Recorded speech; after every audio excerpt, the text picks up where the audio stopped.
अपिगाडी 20 या खताचा कॉटन या पिकाला प्रात्यक्षिक प्लॉट दिला होता. तर तिथे आपल्या शेतकरी मित्र आलेले आहेत. त्याच्याकडून त्यांचा अभिप्राय कपाशीच्या शब्द आहे तुमच्याकडे. तुम्ही आज हा प्रात्यक्षिक खंडाळा या गावामध्ये बघू. तर एका प्लॉटमध्ये आपण 10, 26, 26, 20, 03 डी एक क्रॉप. या प्लॉटमध्ये आपण महादनचा क्रॉप का 21 क्रॉप. तर हे फरक बघून तुम्हाला काय आज फरक जाणवला आहे? फरक याच्यामध्ये असा आहे काय ते आता कसं तिला बोंड आहे, बोंड सारखे आहे, तिला कमी आहे, तिच्यामध्ये जास्त प्रमाण आहे आणि ते पिवळी पडत त्यात पण हे युरिक आहात बरोबर.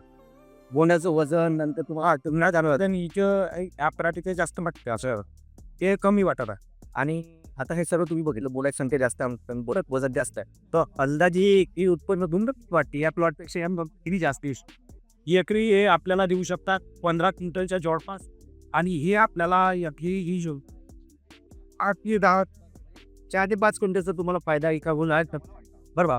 तर हे तुम्ही सर्व रिझल्ट बघितले ज्यावेळी कॉटनची शेती आहे म्हणता. तर तुम्ही पुढच्या वर्षी तुमच्या बागेत तुम्ही कॉटनच्या पिकाला हे वापरवलं. आता आपण न बघितलं बरं आपण याच्यासाठी कसं 1 एकर न करता आपण 5 एकर करू शकतो की आपल्याला कसं अनुभव येण्याकरिता. तर तुम्ही नक्कीच वापरा. का पुढच्या वर्षी त्या बाबतीत बघू बाकी शेतकऱ्यांना काय सांगायचं? बाकी शेतकऱ्यांना पण तुम्ही नाही पूर्ण करू शकता पर्यंत तरी तुम्ही ते वापरा. कसं आपल्याला हे माहिती आपला अनुभव करण्यात फरक पडेल.